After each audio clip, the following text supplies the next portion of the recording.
¿Qué tal?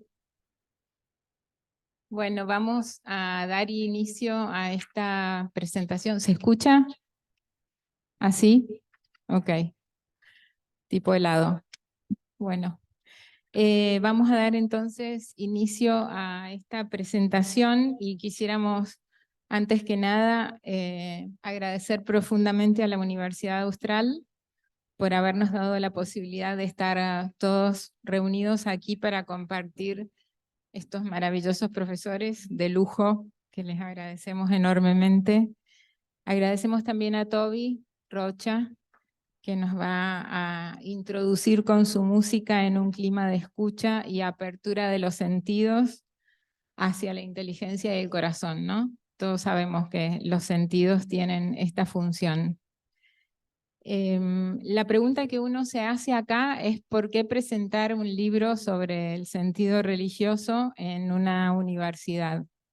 Entonces, la primera respuesta que uno se puede dar es que es una universidad cristiana y entonces, bueno, es como que es natural que presentemos un libro sobre el sentido religioso.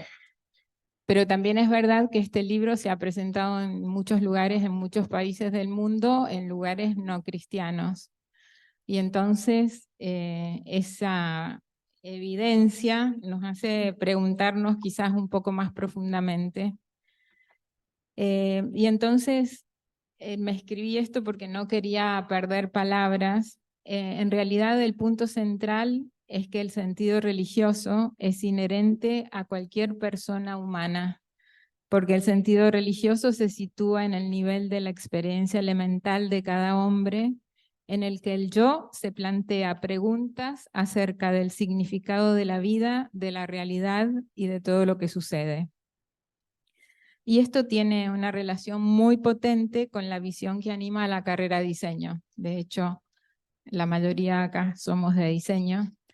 Está en nuestro ADN de diseñadores la búsqueda de sentido en todo lo que hacemos y en cada proyecto que encaramos. Y este fue un poco el gran disparador de decir, bueno, ¿por qué no presentamos este libro acá a ustedes? Obviamente no deseo spoilear a los personajes centrales de este encuentro, sino todo lo contrario, agradecerles por el tiempo y la dedicación por leer el libro y por venir acá a compartirnos las propias reflexiones. Después vamos a proceder ahora a escuchar la música de Toby que nos ayuda a entrar en un clima de escucha justamente y después les comparto los currículums de los presentadores. Muchas gracias.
Ahora vamos a ver un videíto muy cortito.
Me acaban de escuchar, en italiano es el fundador del movimiento de Comunión y Liberación, que es quien ha escrito este libro que vamos a presentar hoy. Quiero de todas maneras modificar los currículums, ya lo conocemos, pero parece que por lo menos hacer una síntesis de los currículums de los presentadores. Paola del Bosco, la conocen, es profesora de la carrera. Perdón.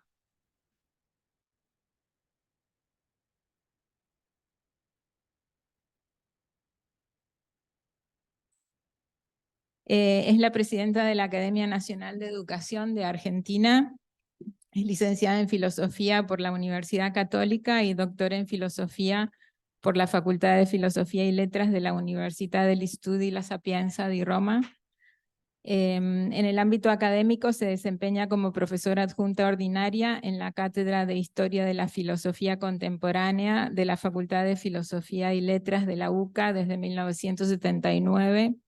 Es también profesora titular en la Cátedra de Deontología de la Facultad de Comunicación de la Universidad Austral desde el 2006 y como profesora titular de la Cátedra de Ética en la Maestría en Gestión de la Comunicación en Organizaciones en la Universidad Austral desde el 2004. El doctor Alfonso Santiago, muchas gracias a ambos por estar acá. Es doctor de Derecho y abogado por la Universidad de Buenos Aires. Es director de la Escuela de Política, Gobierno y Relaciones Internacionales de la universidad. Es profesor titular de Derecho Constitucional de la Universidad Austral. Es conjuez de la Cámara Contencioso Administrativo y Tributaria de Buenos Aires. Es también autor de reconocidas publicaciones jurídicas nacionales e internacionales y es miembro titular de la Academia Nacional de Derecho y Ciencias Sociales y también de la Real Academia de Jurisprudencia y Legislación de Madrid, de la Academia Paulista de Letras Jurídicas en Brasil y miembro de honor de la Real Academia de Jurisprudencia y Legislación de Granada, España. Ambos tienen muchos más títulos, pero como lo que nos interesa rápidamente es pasar a la presentación del libro para no robarles mucho tiempo, entonces redujimos los currículums. Así que muchas gracias. Y tenemos como moderador al doctor Jorge Vilas Díaz Colodrero, que es profesor también de la Universidad Austral y que va a actuar como moderador. O sea, los va a pinchar para que sepamos más cosas. Muchas gracias. Bueno, buenas tardes a todos. Antes que nada, gracias María, gracias Toby. Acabamos de oír a María y específicamente a don Giussani aunque se oía medio poco, pero por lo menos está el subtítulo, definir que el sentido religioso como lo que no es un sentimiento, no es una idea, sí es un hecho. En la página 33 de este libro dice que es algo con que todas las madres traen a sus hijos al mundo y que es algo que nos hace sustancialmente iguales a todos. Más específicamente expresa que es el criterio fundamental con que afrontar las cosas. Es ese criterio objetivo con lo cual lanza la naturaleza al hombre a la confrontación universal, al dotarle de ese núcleo de exigencias originales, de esa experiencia elemental, con la que todas las madres dotan del mismo modo a sus hijos. Solamente aquí, en esta identidad de conciencia última, está la superación de la anarquía. Es la exigencia de bondad, de justicia, de verdad, de felicidad, que constituye el rostro último, la energía profunda con la que los hombres de todos los tiempos y de todas las razas se acercan a todo. Creo que todos en esta sala hemos podido experimentar en diferentes momentos una correspondencia con estas exigencias originales o estas experiencias elementales, ya sea cuando vemos una película, cuando escuchamos una música, ya sea cuando vemos un post, un tweet o diferentes tipos de cosas que nos pasan cotidianamente en nuestro devenir, ¿no? Es algo que nos damos cuenta que habla de uno y que de alguna manera muchas veces nos da vergüenza porque es algo que no hablamos. Algo que tiene que ver con realmente ese deseo por el infinito, ese deseo sustancial por la belleza, como dice, por la justicia, y que muchas veces acallamos en pos de seguir nuestra vida. Y en este sentido, quiero preguntarle, empezando por Alfonso Santiago, ¿qué te resultó novedoso como aporte de este libro y la propuesta que contiene? Bueno, bien, tengo que comenzar agradeciendo y decir que estoy muy contento, muy honrado de haber sido invitado por Jorge, por María, para esta presentación. Celebro muchísimo que este tema, un tema tan universitario que es Dios y el sentido religioso, esté presente aquí. Después podemos hacer muchas consideraciones de esa realidad de Dios y universidad. Entonces, ¿qué me encontré? Digo, a veces cuando uno tiene que ordenar un poco las ideas, que tiene que, en una presentación, uno habla o piensa algo del autor, piensa algo del tema del libro y después específicamente del propio libro. Del autor, diríamos, lo primero que me encontré es alguien, diríamos, que es un pastor y un docente. Un pastor, un sacerdote que está inquieto, que quiere de un modo crítico, ordenado, usando la razón, acercar a las personas a este gran planteo del sentimiento religioso que de algún modo tiene que tener una respuesta, es como un centro de gravedad, una fuerza de gravedad que tiende hacia algo y que si no hay una respuesta por parte de Dios, es como el vacío, el nihilismo, o encontramos ahí una respuesta donde por un lado la razón y por otro lado la fe nos pueden comunicar hacia eso. Entonces me encontré eso, un pastor y un docente. Me recuerdo cuando estuvo por aquí Giussani, que habló en el Teatro Colón, o sea, todo un símbolo, ¿no? Alguien que viene a hablar de Dios y que con un tema teológico elige un escenario como el Teatro Colón, un tema cultural, me pareció bastante interesante. Me pareció una aproximación, diríamos, fenomenológica, personalista y realista al fenómeno religioso. Él, diríamos, no va directamente al tema a tratar, sino que hace una aproximación. Dice, ¿qué metodología tenemos que tener nosotros para tratar el tema de Dios? ¿Nos alcanza el empirismo? ¿Nos alcanza los paradigmas científicos? Y dice, no, hay una necesidad de que el método se adecue al objeto. y como Dios no es una realidad empírica, captable, diríamos, a través de los conocimientos o de la metodología de la ciencia positiva, necesitamos una realidad distinta. Después se pregunta, ¿es solo con el conocimiento como conocemos esta realidad trascendente que es Dios? Y dice, no, es una respuesta de toda la persona.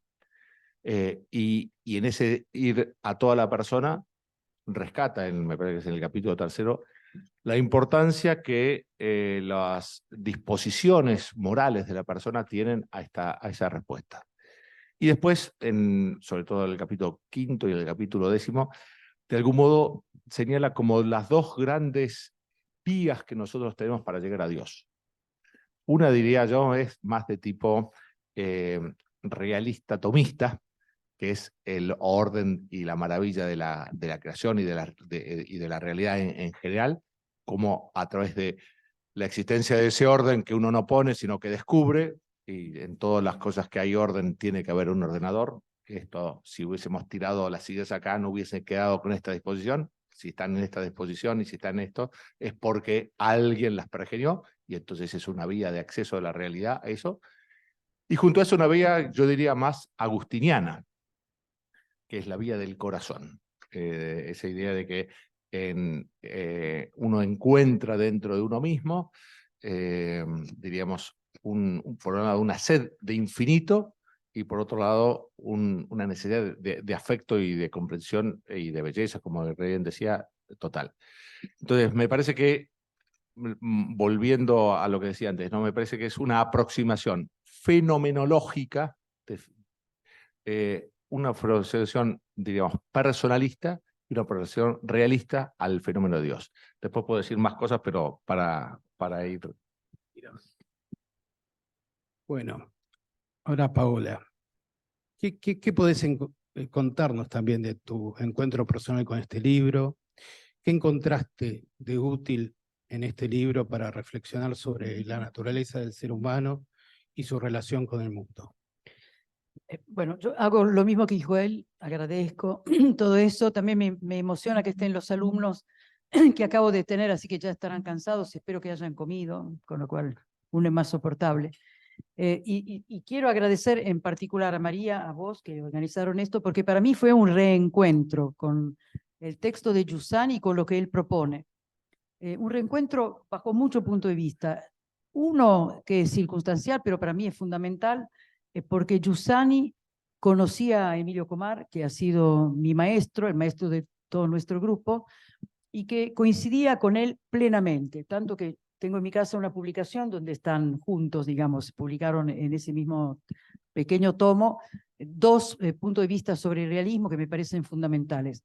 Por otra parte, me tiembla la voz porque lo que voy a decir no es solamente el comentario sobre el libro, sino lo que el libro es ocasión de pensar. Es decir, leyendo sobre todo los textos que tenía que preparar, esta lectura se me reconectó con un montón de experiencias personales que a mí personalmente me aclaran las ideas. No logro hablar en abstracto, sino que voy a la metáfora. No sé si es dominancia del hemisferio derecho, yo, algo por el estilo, que había leído. Es decir, que la idea se me hace carne en una cuestión concreta. Entonces, lo primero, quiero hablar del realismo, que era un poco lo que vos me había propuesto. ¿Qué significa realismo? Significa una apertura de los ojos, hasta diría de las manos, y finalmente, como acaba de decir Alfonso, del corazón a la realidad, ver la realidad. A veces caminamos distraídos, inclusive nosotros que hemos tenido el privilegio de estudiar en la universidad, de escuchar comentarios, experiencias y reflexiones de muchísimos otros personajes súper inteligentes, preparadísimos, a veces, forrado de todas estas ideas, no abrimos los ojos a la realidad, a lo que tenemos cerca, al alcance de la mano. Entonces, este libro es un recordatorio de que tenemos casi un deber de recoger lo que hay frente a nosotros, o por lo menos de disponernos frente a lo que la realidad tiene para decirnos. Es fundamental. Se aprende con las personas, ¿no? Creo que ahí es insoslayable. Frente a alguien que está conmigo, si no tengo esa apertura, probablemente le proyecte una imagen previa y no me ponga realmente en contacto. Así que El realismo es un encuentro, no con objetos, con las cosas. Res significa cosa, pero en realidad tiene un significado que le desborda, que significa realidad, ¿no? Lo que está frente a mí, lo que yo también soy, porque yo también soy real. Así que el primer llamado de Giussani es eso, esta apertura a una capacidad de escucha y de observación de lo que nos rodea. Mirando el arco de vida de las personas, es muy intensa en los primeros tiempos, daría la impresión de que se le va atenuando esa curiosidad y ese deslumbramiento, pero la experiencia con chicos chiquitos es que el mundo que los rodea les resulta sumamente interesante. No hay fragmento de ese mundo que no sea para ellos asombroso, asombroso. Y eso es extraordinario. Bueno, lo habré hecho con mis hijos chiquitos, y ahora lo hago con mis nietos, que por suerte se renuevan todos los años, así que siempre tengo un paquete de los muy atentos a la realidad. Pero no hay hormiga, babosa, brizna de hierba, qué sé yo, semilla brotada que para ellos no signifique un auténtico asombro, un querer ver y querer saber. Están abiertos a saber. Ojalá pudiéramos conservar todo el tiempo esa capacidad. Yo creo que la naturaleza es riquísima en lo que nos ofrece. Pero no solamente la naturaleza privada de los seres humanos. Los seres humanos también son ocasión de asombro para el que se atreve y se arriesga a encontrarse con ellos. Estoy mirando acá a mis alumnos que saben que yo me aproximo a ellos con una actitud de asombro. Me asombran. A veces me asombran muy bien, por ejemplo, el último parcial ha sido un gran asombro. No, ellos lo saben, así que les digo. Quiero decir, entonces, es una apertura mental, apertura de los ojos físicos y de los otros ojos, que nos dispone frente a la realidad. Así que le debo a Giussani recordar que esto es la matriz de mi investigación filosófica, que tiene que ver con eso, con otros autores que también se hayan preocupado de ver la realidad de esa misma manera, de signos distintos, quiero decir que provienen por ahí de formaciones o llegan a conclusiones distintas a las mías, pero que comparten, o yo comparto humildemente con ellos, este punto inicial que es una visión de la realidad, un contacto con la realidad, es un dejarse desafiar por lo que es otro, y este es otro aspecto que pone en evidencia Giussani, que esta apertura al asombro también nos recuerda que frente a nosotros está lo otro y que el conocimiento brota en esta forma, digamos, reflexiva. Voy hacia la cosa, pero después pienso que la estoy pensando, ven que hay como una ida y vuelta. Entonces, claramente, cuando conozco algo, conozco que conozco, ya entré en lo difícil, es decir, ser consciente de lo que estoy conociendo es un acto exclusivamente humano. Los que trabajan con primates tratan de ver si hay alguna forma de autopercepción, algunos se aproximan, pero hasta el momento no tenemos ninguna prueba fehaciente de que esta reflexividad, la capacidad de saber que estoy conociendo, la compartamos con otros seres humanos. Entonces, Giussani nos lleva a ese punto donde por un lado se nos da la apertura y por otro lado se nos presenta en esta apertura esta asombrosa modalidad. Nosotros estamos frente a algo que no somos nosotros, no solamente, sino que nuestra propia existencia no se explica sino apuntando a algo que no somos nosotros, porque, esta es una buena noticia, ninguno de nosotros se ha dado la vida. Quiere decir que no estamos solos. Esto me parece fundamental decírselo a ustedes. Yo creo que la edad que tienen ustedes es una edad propensa a la sensación de cierto grado de soledad, pero la vida humana implica una cadena y por lo tanto una relación fuerte. Hemos recibido la vida. Esto es una constante. Esto predispone a lo religioso, primero en sentido horizontal, por eso habla tanto de la madre, cosa que me hace bien. La relación, sí que es una relación, bueno, de los padres también, perdón, es una relación de generosidad. En el caso de la madre muy contundente, porque está de por medio inclusive lo físico, lo corpóreo, ¿no? Entonces, dar vida. Y eso, entonces, esta ligazón fundacional del ser humano a otros que le han dado la vida, también lo predispone para poder buscar en lo que lo rodea lo que explique su existencia. Me asombró muy positivamente que cuando Giussani se aproxima al tema de lo infinito, lo que esta búsqueda continua, el ser humano se abre a una realidad que le interesa, pero no es que una vez que conoce se le terminó el conocimiento, al revés, es como que se abrieran panoramas infinitos de otras posibilidades de conocimiento, un hambre que no se satisface, se satisface por un tiempo muy breve, porque hay algo más para conocer. Entonces, el lazo entre nosotros y el lazo hacia la realidad y la apertura de esta especie de, sí, espacio infinito frente a nosotros, predispone a lo religioso. Ahí es muy interesante lo que él dice, porque el estudio de las distintas religiones podría tener como efecto mostrarlas como, no sé cómo decir, desde el punto de vista simplemente de comparación de culturas, y no mostrar algún hilo que une la idea de que en toda cultura se buscó explicar nuestra existencia porque tenemos la certeza que dependemos, es decir, que somos seres dependientes. Y entonces utilizó la poesía, eso me encantó. Y como es italiano, utilizó la poesía que yo estudié en el colegio, Foscolo, Leopardi, Dante, es decir, como lo que yo siento que en mi casa, después de 50 años de Argentina, todavía me late adentro esta cuestión, pero sí, es verdad, evidentemente lo que se estudia en los años mozos te queda dentro como una estructura, ¿no? Un punto de referencia. Y nombró a estos tres que nombré, son sobre todo dos de ellos me entusiasmaban en mi adolescencia porque eran abismales, de una soledad extrema, no eran creyentes y sin embargo tenían un sentido religioso, Foscolo y Pascoli, los dos muy pesimistas, pero con esa mirada tan contraria a mi personalidad, ¿no? De ensoñación, la luna, el oscuro, el silencio y el llanto, y sin embargo me llegaba muy hondo, porque ahí hay como una búsqueda a pesar de haber respondido previamente que no, es decir, no, probablemente todo el tema del iluminismo que hace de la razón un instrumento y no lo conecta, por ejemplo, con la capacidad intuitiva, que también es parte de nuestra inteligencia, cerraba puertas y entonces aparentemente el corazón solitario las volvía a abrir, pero ya habían cerrado la posibilidad de una respuesta porque se veía como no científica. Perdón, ya dije todo esto, es solo la introducción, ahora él me va a preguntar. No, la verdad que muy lindo lo que decís, Paola. Yo cuando conocí a don Giussani, una de las cosas que más me sorprendió fue su constante conciencia de que cada instante era una oportunidad de encuentro y de entenderse a sí mismo. Es decir, él tenía una plena conciencia y eso para mí fue algo tremendo, porque fue como encontrar un hombre de verdad, un hombre que maduró durante toda su vida y que realmente tenía un sentido verdadero en su vida.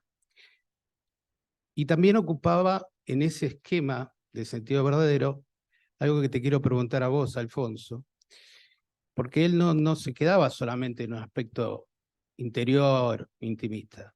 Es decir, ¿cómo interpreta Giussani la relación entre experiencia humana y la política? ¿Qué implicaciones tiene esto para la vida pública? Dado que vos sos una persona que dirigís la Escuela de Gobierno, ¿cuál es tu mirada al respecto?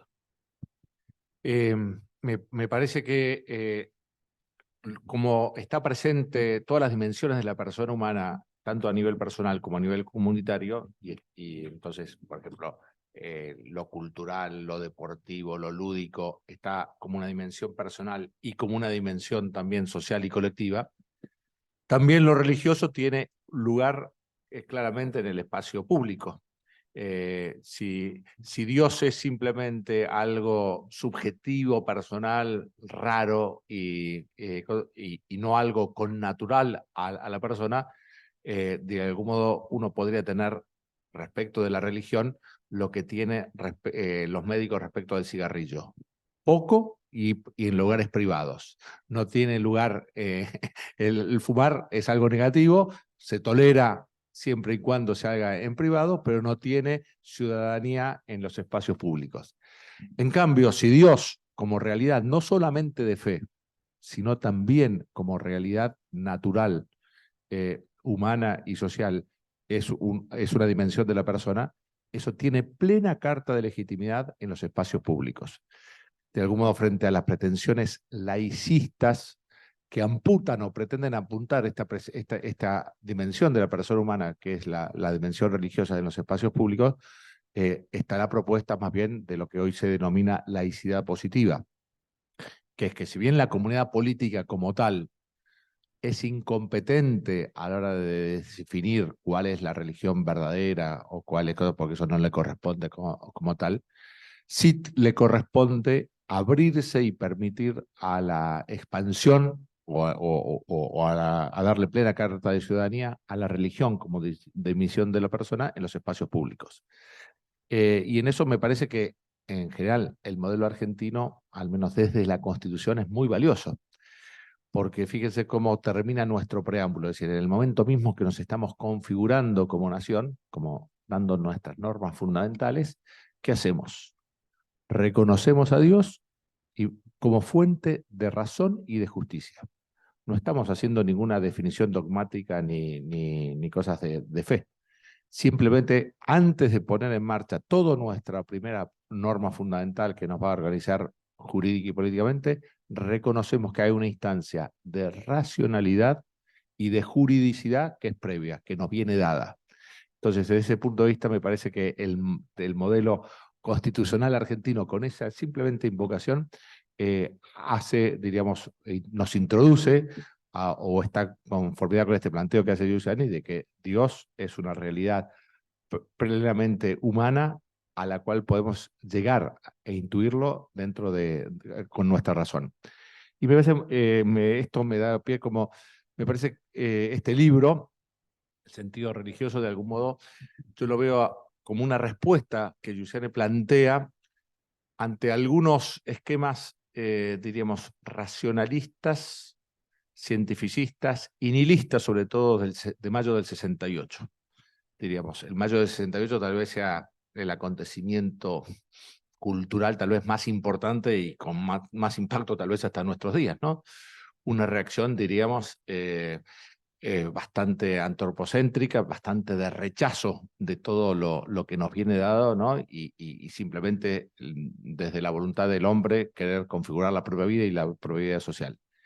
Y entonces me parece que Giussani, a través de 3 obras de una trilogía, que es, en la primera es este libro del sentido religioso, pero después habla de la pretensión cristiana y de por qué la Iglesia, de algún modo nos plantea una cosa muy interesante que es un trayecto, ¿no? Es decir, me parece que en esta búsqueda y en este planteo de las cuestiones fundamentales, la primera cuestión que nos tenemos es, ¿existe Dios o no?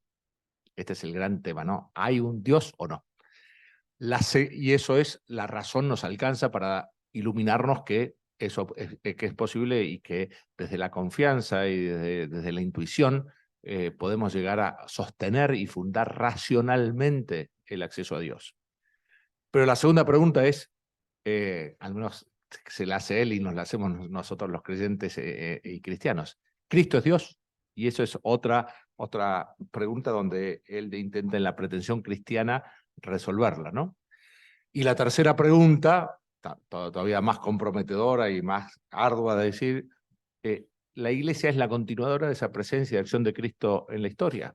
Y entonces es el tercer libro, ¿por qué la Iglesia?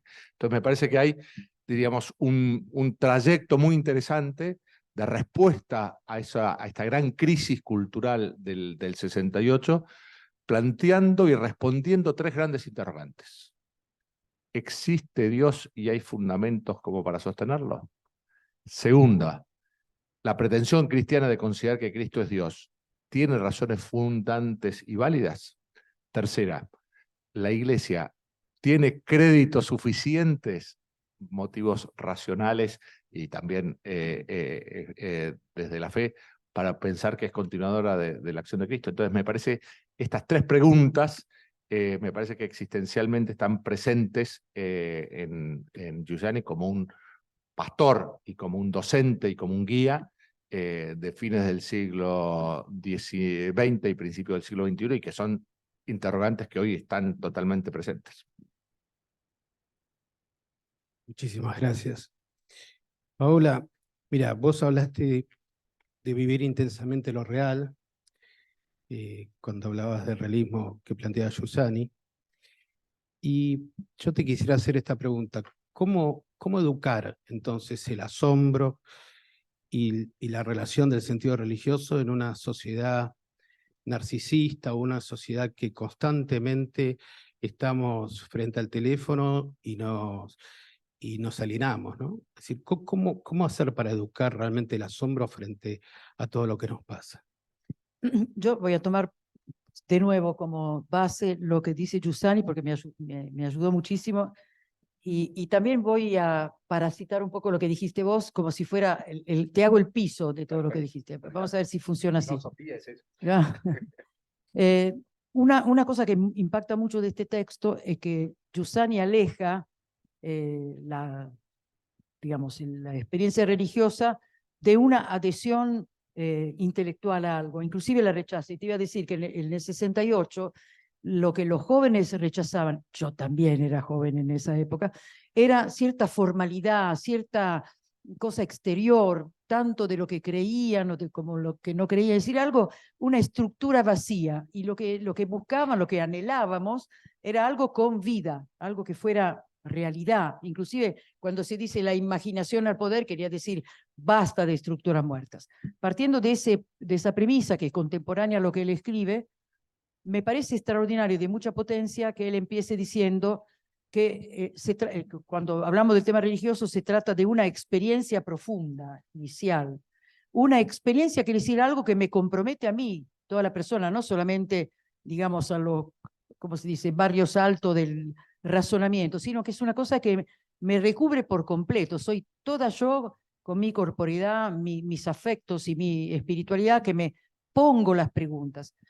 Ya sabe que hago siempre ejemplos. Tengo un hermano agnóstico, yo lo quiero un montón, es un tipo extraordinario, probablemente más inteligente que nosotros tres. En algún momento dejó la fe por alguna razón. Una vez, después de comulgar, yo me desmayé y él me ayudó ¿cómo se dice?, a volver en mí y me dijo, qué lástima. Pensé que era un rapto místico. Quizás hubiera querido, digo, ¿por qué no me habré muerto? Decir, tenía al hermano creyente. La cuestión que cuando nació su primera hija, yo vivía allá en Argentina, él le dijo a mi hermana, y si existe, lo primero que dijo delante de la cuna de su hija, mirándola con el vidrio, quiere decir que los momentos extraordinarios de nuestra existencia, de la existencia de cada uno de ustedes, vuelve la pregunta, ¿qué sentido tiene esto que estoy viviendo? Si ustedes se refugian en ese espacio interior, ahí se preguntan, ¿qué sentido tiene? ¿Dónde estoy parado? ¿A dónde voy? ¿De dónde vengo? Es insoslayable. Por supuesto que los ruidos ambientales y las cosas mecánicas te pueden sacar, pero si usted se concede, si nosotros nos concedemos algún momento de interioridad, esa pregunta emerge, como emergió en mi hermano. Últimamente debe estar creyendo algo porque hace inmersiones y me manda videitos de la Virgen que está a 35 metros, del Pantocrátor que está baja y bueno, en el lago de Garda donde se ve que hay estas imágenes. La cuestión es que la pregunta vuelve a aparecer porque es existencial, no es una pregunta de un interés solamente, digamos, fruto del deseo de conocimiento, no sé cómo decir, de poderío cognitivo, sino que es una pregunta que nos involucra totalmente a nosotros. No digo que sea fácil la respuesta. Algunos amargamente responden, esto no tiene ningún sentido. Conozco gente que dice, sí, sería lindo, pero no puedo creer. Cito a Unamuno, que me encanta. Ya viste, me gustan los abismales y tremendos. Parece, sí, que en un momento determinado le preguntaron, ¿y usted, don Miguel, cree? Yo no, pero mi mujer cree por mí. Está buenísimo. Probablemente, como yo sí creo, y él habla de la providencia, debe haber una cadena entre nosotros que nos une inclusive en eso. Algunos tienen una racionalidad tan prepotente que le parecería rebajarse en admitir algo que no se puede tocar. Pero bueno, dicho esto, entonces me interesa muchísimo que Giussani vuelva a hablar de esto que es un acontecimiento. Y el otro aspecto me pareció extraordinario, que cuando se trata de la fe, de un conocimiento que no es solo de carácter racional, sino que tiene algo más, es una apertura a algo que no está bajo nuestra mano, él dice que significa apoyarnos con confianza en otro. Así como los niños creen en lo que la madre y el padre le dicen, confían en lo que le han dicho, y a veces le han dicho algo que no era verdad, y es una gran decepción, ¿no? Cuando crecen que descubren que eso no era cierto y le habían dicho. En el fondo, lo religioso implica abrirnos para confiar en lo que nos dice otro que es un testigo confiable. A veces son personas cercanas. Cuando vos hablaste del tema de Cristo, en el tema de Cristo es una persona que te enamora por la grandeza de lo que dice, que es absolutamente nueva. Después de miles de años no la cumplimos, pero realmente podría haber armado una realidad completamente diferente. Yo confieso que tengo cierto cierre respecto de lo teológico desmenuzador, no me hace creer. Comar tenía una frase que me parece buenísima, decía: si el libro de teología te hace rezar es bueno, si no te hace rezar no es bueno. Como si te acerca fenómenos, si en cambio te complica, en fin. Entonces, esta idea de la fe entendida como confianza, experiencia de la realidad como apertura, conectarnos con este deseo de infinito que es propio del ser humano, por eso hacemos poesía, por eso hacemos música, por eso lo estético en el fondo nos abre un mundo que va mucho más allá de todo lo que se utiliza, se instrumentaliza, y finalmente confianza en un saber que proviene de otros, son las componentes que él pone muy en evidencia. Me gustó también que hablara de razonabilidad. No es, digamos, no podemos anular nuestra inteligencia, porque nuestra inteligencia forma parte de nosotros somos también nuestra inteligencia, sino que la razonabilidad significa darnos cuenta de que cada objeto pretende un método con el que nos acercamos a él. Entonces habrá métodos para los objetos materiales, métodos para lo simbólico y método para lo espiritual, que es distinto. Así que si uno quiere poner bajo la misma luz, por ejemplo, el fenómeno de lo romántico, desde el punto de vista simplemente biológico, nos hablará de enzimas, etcétera, etcétera, pero de ninguna manera explica por qué uno se enamora de tal persona o por qué quiere a tal persona, ¿no? Una vez me pasó una cosa en la playa, después decime si tengo que cortar. Estaba en la playa, yo tendría 9 años, y entonces el padre, estaba con una amiga mía cuya madre era muy gorda, y el padre la ayudó a bajar unas escaleras y le dijo: vení, amor. Y yo, que soy lamentablemente emotiva, así que se me nota el efecto que me produce la palabra, puse cara como diciendo: ¿cómo va a ser tu amor? Y él pescó mi mirada y dijo: sí, es mi amor. Bueno, eso no se puede analizar ni con una balanza, ni, es decir, evidentemente es algo que no se percibe desde el punto de vista científico, ¿no? Así que claramente hay un método que implica una razonabilidad apropiada a cada objeto. Cuando nos encontramos en el ámbito de lo religioso, evidentemente sigue habiendo una razonabilidad, pero apoyada a un objeto muy particular. Por otra parte, no me gusta decir objeto, porque en realidad es algo que nos envuelve. Acá me copio a Gabriel Marcel, que dice que no, el tema religioso nunca es un problema, sino que es un misterio, que significa que es un problema que te atrapa entre sus datos, porque en el fondo mi respuesta a eso, a la pregunta, me involucra totalmente. También puedo decir que involucra la totalidad de mi vida, así que hay que ver cómo funciona. No sé si te contesté, no me acuerdo más tu pregunta. Perfecto, no, muchas gracias, Paola. Bueno, ya después de esta pregunta vamos a abrir a preguntas de parte de ustedes, así que si pueden ir preparando, les voy a agradecer. Alfonso, en estos días en la Argentina estamos viviendo momentos muy angustiosos por diferentes razones, pero fundamentalmente por el aspecto político, el aspecto sociológico.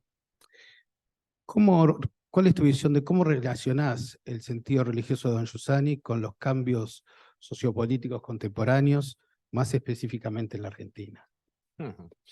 Pregunta dificilísima. Entonces, a ver, me parece que nos encontramos a veces desconcertados frente a veces a la abundancia de cosas negativas que nos encontramos en la vida social y a veces en la vida global. Uno piensa en estos escenarios tremendos de guerra, tanto en Tierra Santa como también allí entre Ucrania y en Ucrania y Rusia. De algún modo el mal o las cosas negativas nos desconciertan. Y entonces tendemos a tener, me parece, una mirada, digamos, negativa, crítica, escéptica y a veces nihilista de la realidad. El mal nos impacta, nos afecta y nos bajonea. Bien, y entonces me parece que la perspectiva de teología de la historia es algo que nos puede llegar a iluminar la realidad nacional, la realidad global, la realidad de nuestro tiempo. Y en esa, y eso me parece que es bastante interesante, si nos quedamos simplemente con las primeras impresiones, si no profundizamos, si no vamos en esa búsqueda de sentido final, nos podemos llegar a desorientar, desconcertar, entristecer y apagarnos. Y entonces, ¿qué nos enseña, me parece, la teología de la historia? Me gusta Jacques Maritain, un autor también moderno, que cuando en su libro sobre filosofía de la historia habla del doble progreso contrario. Y habla que la historia humana, tanto la personal como la social como la global, simultáneamente avanza para el bien y para el mal. Que el mundo permanentemente está lleno de luces y de sombras inevitables. Y para acudir a cómo ejemplificar esto, para que no quede una cosa, acude a una metáfora evangélica y teológica, que es la palabra del trigo y la cizaña. Dice, siempre en el mundo va a haber trigo y cizaña. Incluso la enseñanza evangélica dice que cuando la gente quiere erradicar el trigo, dice, no, tranquilo, no sea que sacando la cizaña saquen también el trigo. Por lo tanto, esta parábola y esta metáfora o esta ley de la historia del doble progreso contrario, que la vida personal, la vida social, la vida mundial, la historia, está siempre llena de luces y sombras, de que hay aspectos positivos y valorativos como nunca se han dado ahora, y junto a eso también aspectos negativos. Pero que lo sano, tanto personal como psicológicamente, como también espiritualmente, es tener una mirada, diríamos, atenta y en primer lugar educar la mirada hacia las cosas más favorables, positivas y esperanzadas. No como, diríamos, como un voluntarismo que simplemente dice hay que mirar lo positivo, sino como una enseñanza, diríamos, de apertura a la realidad, de confianza en la realidad y en las posibilidades de la persona, que me parece que siempre renace el trigo y siempre el trigo puede volver y está dando, no es que no es una mera posibilidad, sino que hay muchísimas realidades muy positivas. Y entonces saber descubrirlas, saber valorarlas, saberlas verlas como tanto en la vida personal como en la vida colectiva, saber ver las cosas buenas y saberlas verlas con gratitud y con agradecimiento y como fuente también de gratitud y alabanza hacia Dios, me parece que eso nos puede ayudar bastante. Porque si no lo otro, se nos agobia, diríamos, y nos quita esperanza, ilusión y sentido de la vida. Entonces me parece que los misterios filosóficos y sobre todo los misterios teológicos y esta apertura a lo trascendente y religioso nos ubica bastante más, incluso la perspectiva histórica nos hace más realistas y nos hace también optimistas.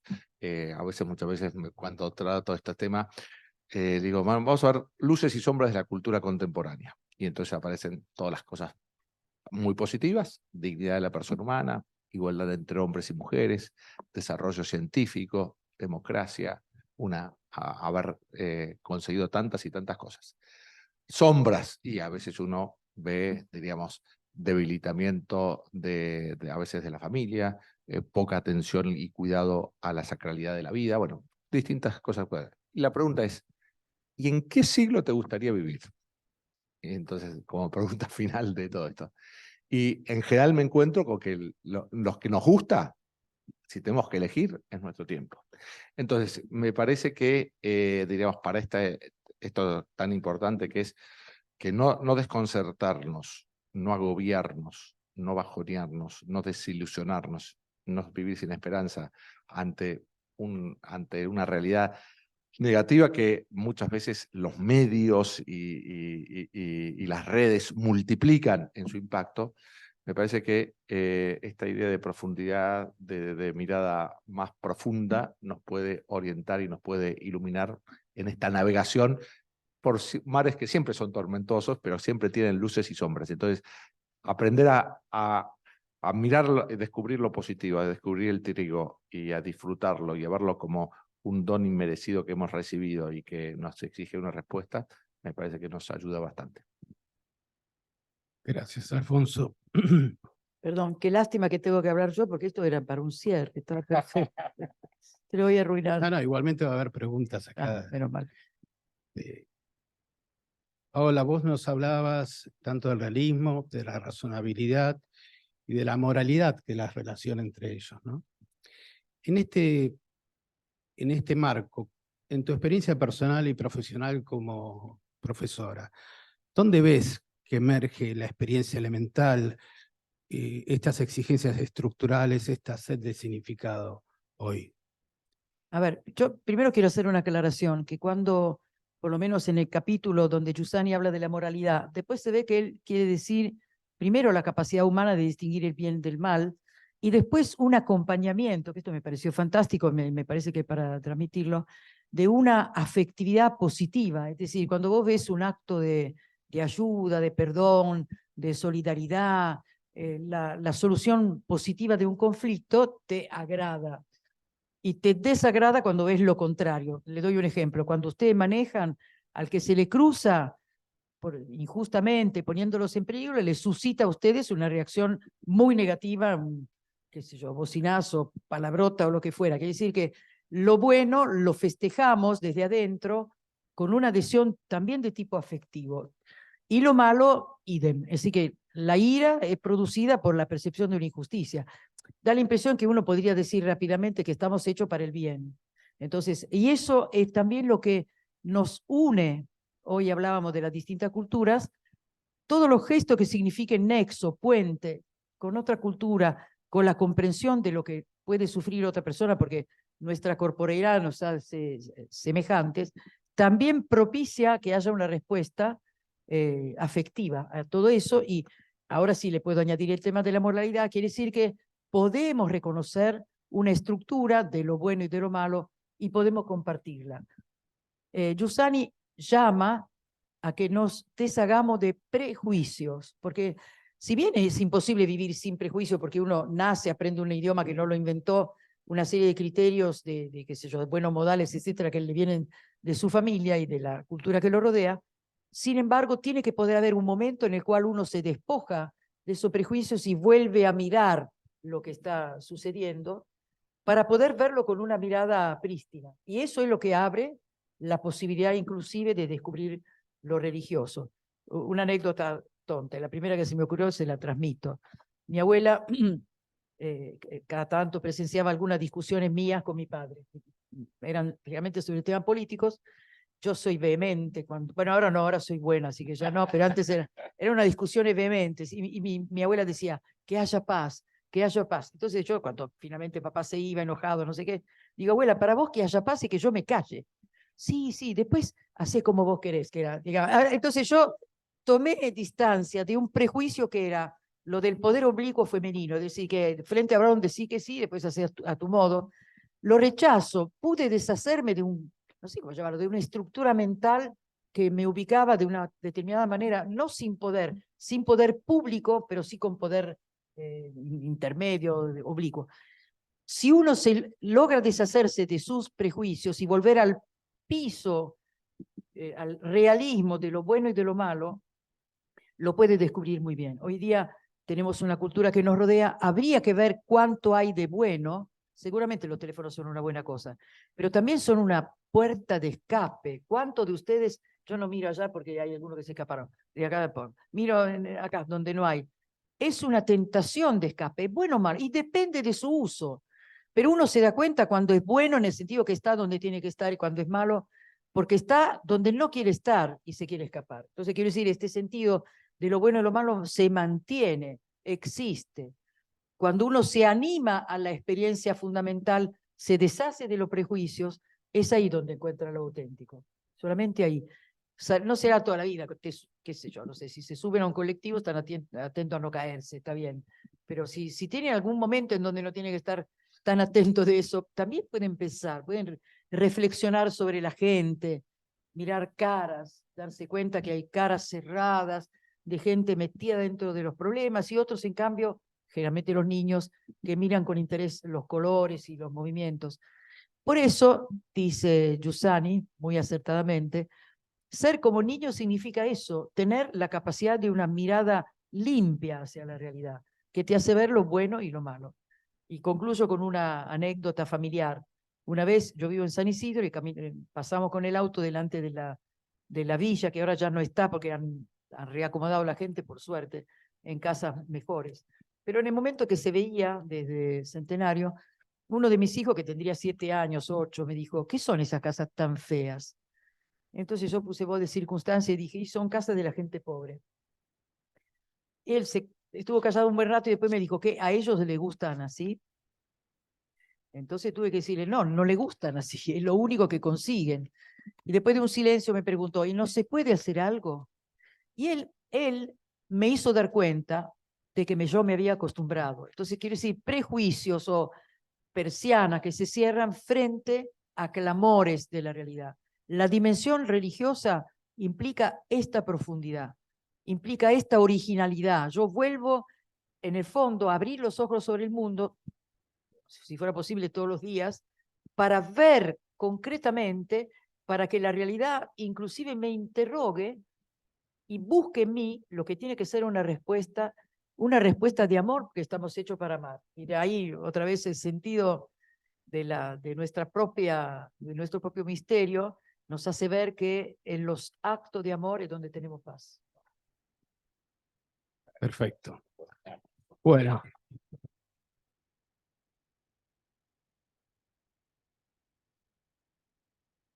Tenemos lugar para algunas preguntas. No sé si levantando la mano yo acerco.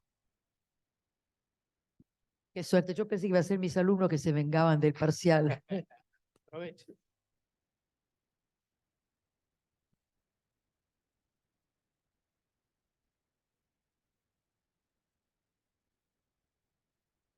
Oh, muchas gracias. Alfonso, me gustaron mucho las 3 preguntas que mencionaste. Bien. Si Dios existe, si Cristo es Dios y si la Iglesia es la continuidad de Cristo en la tierra. Ahora, no me perdí si es en este libro encontramos esas respuestas o esa ayuda o son 3 libros. Yo decía que este libro es el primero de una trilogía. Está una que se llama El sentido religioso, la segunda que se llama La pretensión cristiana y la tercera es ¿Por qué la Iglesia? Me parece que ese es el circuito que me parece que, porque incluso, al menos en la edición que me dijo, Discurso básico de cristianismo, volumen 1. No sé cómo siguen los volúmenes, si el 2 y el 3 correspondencia, pero me parece que acá que está la figura del docente, que incluso el libro está lleno de anécdotas que tienen con sus alumnos y las interrogantes que le hace alumnos de secundaria y de la universidad. Entonces me parece que es un circuito donde, o un trayecto donde él empieza. Acá es despertar la cuestión de Dios, porque de algún modo Cristo es alguien que viene a satisfacer plenamente, me parece, al menos desde los creyentes, la respuesta que es natural y que es abierta a la cuestión, al sentido religioso o a la cuestión de Dios. Muy bien. Gracias.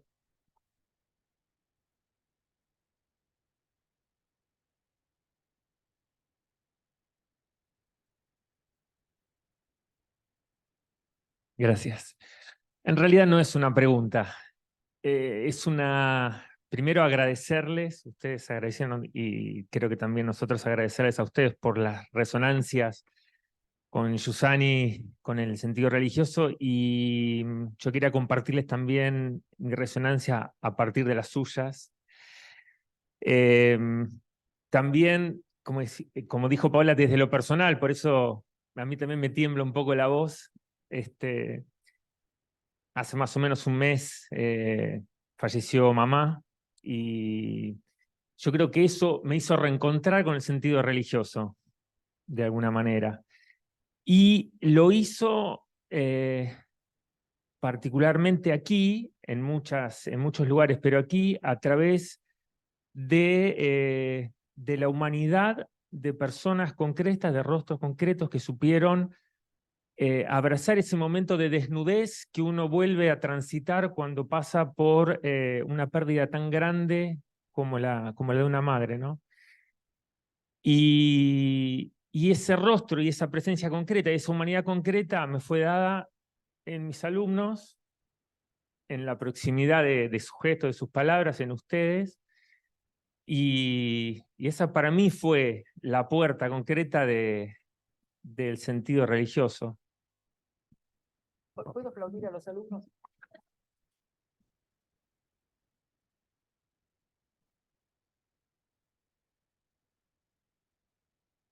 Me parece, al menos desde la ya respuesta del mensaje cristiano, esta gran revelación de Deus Caritas es, Dios es amor. Entonces, como personas tenemos muchas vocaciones.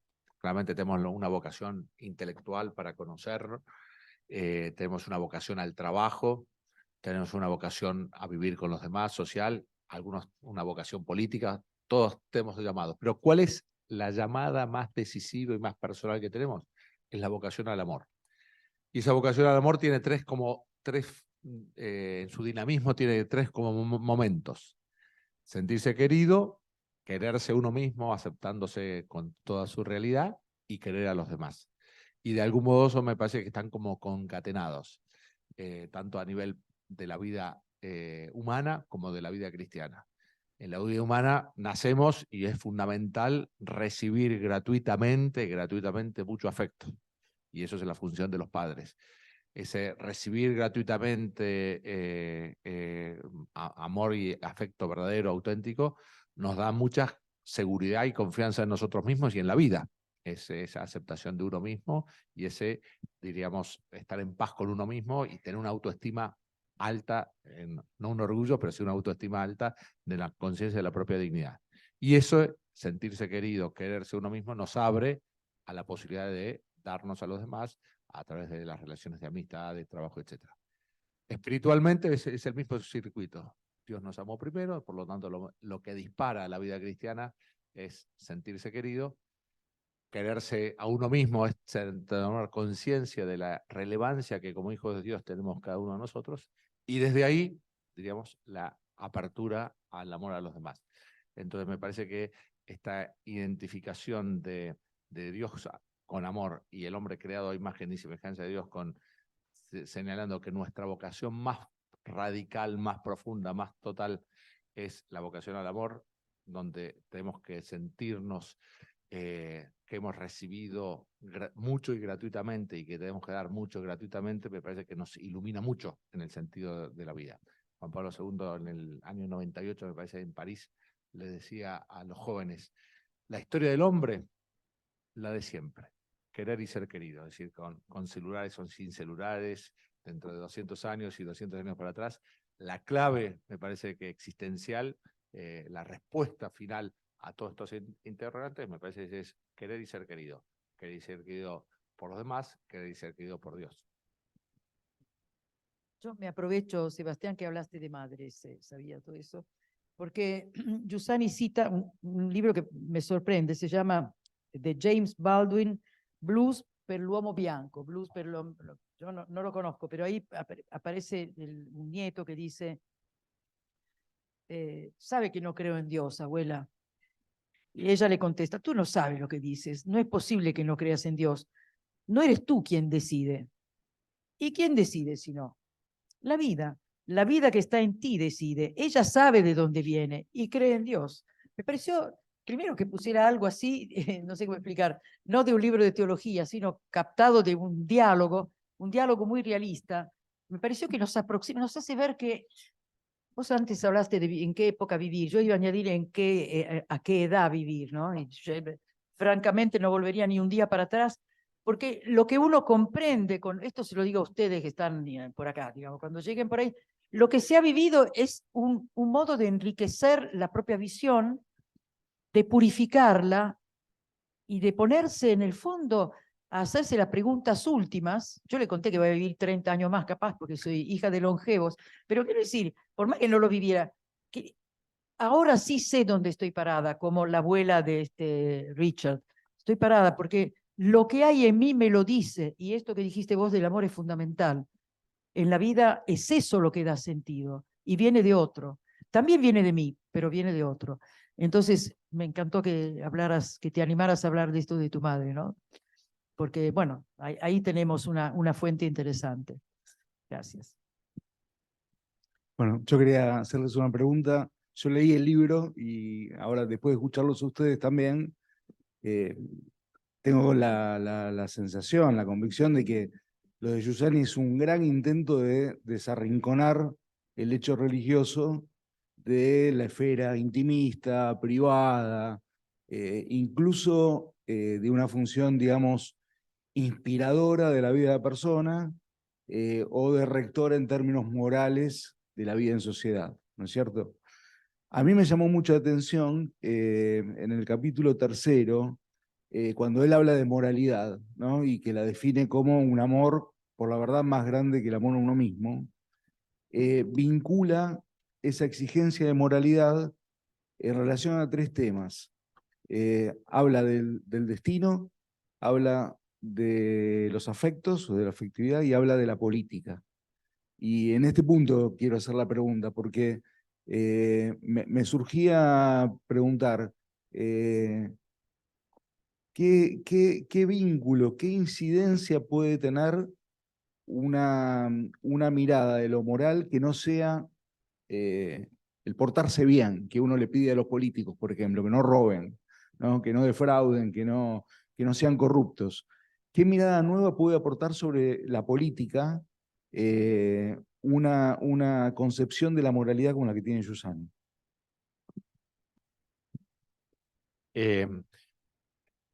Interesantísimo. Me parece que mientras hacía la pregunta me vino a la cabeza, Giussani habla del fenómeno religioso como una cosa enormemente personal, no tradicional y no familiar. Es decir, cuando la práctica religiosa no es una experiencia de encuentro con Dios y simplemente un rito familiar o cultural que uno hereda, se desvanece y se... Entonces, el fenómeno religioso es personal, íntimo y profundo. Y eso es la riqueza y la esencia de cosas. El encuentro, el plantearse el encuentro, la cuestión de Dios y encontrarse con Dios, viviendo una experiencia no, no es la adhesión a un código moral, no es una adhesión a eso. Y esto es lo religioso propiamente dicho. Ahora, ¿qué consecuencias tiene esto en la vida política? Y yo diría que mucho más que esta idea de código de conducta, no robemos, etcétera, yo diría 2. La entrega generosa de todos, pero particularmente de los líderes y políticos hacia los demás, como cumpliendo el rol. Y la idea de la igual e inviolable dignidad de la persona humana que nos lleva a una solidaridad con todos, ¿no? Es decir, no podemos ser indiferentes habiendo recibido tanto gratuitamente y viendo necesidades de otros y teniendo, no podemos más que expresar una solidaridad concreta y efectiva hacia los demás. Es decir, que yo diría, es compromiso personal, entrega, porque hemos recibido y hemos recibido muchísimo gratuitamente y como en el rugby, cuando uno recibe la pelota no le caga de otra que pasarla. Vamos a ver cómo nos va mañana. Y entonces eso es la vida es lo mismo, ¿no? Hemos recibido gratuitamente y no tenemos que dar para recibir, sino porque hemos recibido. Me parece que esta lógica del don tiene mucho, enriquece mucho. Y por lo tanto, el fuerte compromiso hacia lo común, hacia lo que es de todos. Y segundo, sentido fuertísimo de solidaridad, particularmente a los más necesitados, trascendiendo, por supuesto, a la ética simplemente de no hacer el mal, sino hacer mucho bien. Yo en realidad no sé si respondo, pero sí tenía un texto que me gusta compartir con ustedes, porque no dije que antes Giussani insiste mucho en el concepto de compromiso, ¿no? Entonces esa apertura es espontánea, pero después se transforma en un compromiso, a ver cómo estoy mirando. tanto que también habla de ascesis, es decir, un entrenamiento, ¿no? Una purificación de la mirada. Y acá en un texto, cuando ya ha hablado bastante de ese tema, dice, la condición para poder sorprender en nosotros mismos la existencia y la naturaleza de ese factor clave de soporte decisivo que es el sentido religioso, es el compromiso con la vida entera, donde debe incluirse todo: amor, estudio, política, dinero, hasta el alimento y el reposo, sin olvidar nada, ni la amistad, ni la esperanza, ni el perdón, ni la rabia, ni la paciencia. En efecto, en cada gesto hay un paso hacia el propio destino. Esto, si nosotros somos nosotros mismos en lo que hacemos, ¿no? Comprometernos significa esto, ser nosotros mismos enteros en lo que hacemos. A veces hacemos cosas por influencia de otros, es decir, sin haber pensado lo suficiente, sin que nuestro ser adhiera plenamente en eso. Perdón, los chicos ya saben, pero una vez estuve en un recital de Eric Clapton. He ido pocas veces a recitales y eso fue con las royalties de un libro escrito. ¿Qué tal? Buenísimo. Invité a 9 personas de mi familia, fuimos, me encantó, el tipo es un genio, la voz es extraordinaria, los músicos eran superiores y en un momento me descubrí a mí misma coreando cocaine, cocaine. Después dije, no, pará, cocaine no, pero tuve que desprenderme de lo coral. A veces sucede que lo coral por imitación te lleva a actitudes que no son buenas, como el bullying en el colegio, que porque agreden a uno y todos se ríen y lo atacan. Y es muy difícil que alguien levante la voz, vuelva a ser él mismo, la buena persona que es, y se desprenda de una actitud colectiva no reflexiva, ¿no? Entonces, el compromiso implica eso, en todo, digamos, ser verdaderamente nosotros mismos en todo lo que hacemos.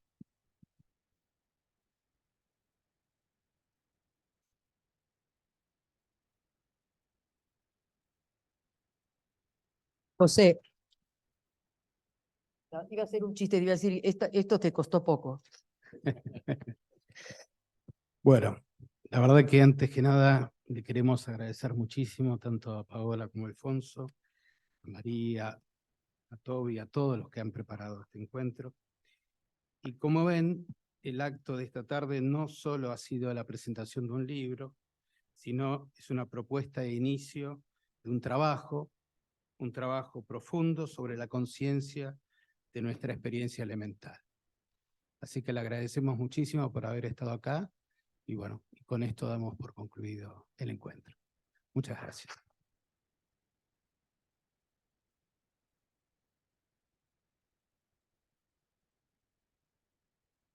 Afuera, si quieren alguno comprar el libro, va a estar a disposición. Muchísimas gracias.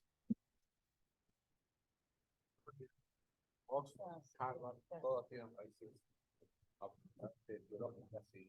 ¿Cómo no? Bueno, hay que animarse a hacer eso.